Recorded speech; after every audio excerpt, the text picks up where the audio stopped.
Today, the Minnesota Department of Corrections announced its plans to shut down 2 prisons due to a substantial budget crisis. The move will scatter the prison population around the state, and more than 100 people will be out of work. CBS 3's Ryan Campo explains why the drastic move and how the closure will impact the DOC's bottom line.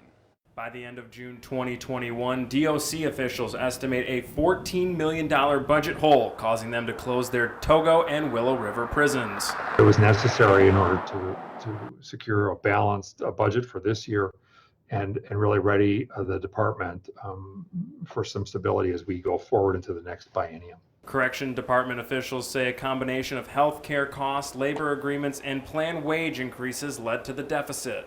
Even with the cuts announced Monday, officials say that's still not enough to offset the budget hole. And we're going to be left with between $8 and $9 million that we need to implement this year in order to make our biennial budget. DOC Commissioner Paul Schnell tells us they will transfer inmates with extra safety measures in place due to the ongoing pandemic.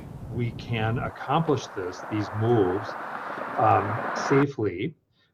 And yet recognizing the fact that the high number of asymptomatic people ultimately always are going to create concerns. As for why the Togo and Willow River locations, it comes down to population size. You close a large facility and your population shifts or changes, it becomes very difficult to reconstitute that facility to meet the population demands. Corrections Department leaders say they plan to relocate the programs. They're considering 4 other facilities: Lino Lakes, Red Wing, Faribault, and Stillwater. We do anticipate that these cuts are permanent cuts to the system. Earlier this year, it was reported 73 inmates tested positive for COVID-19 at the Willow River site. All have recovered.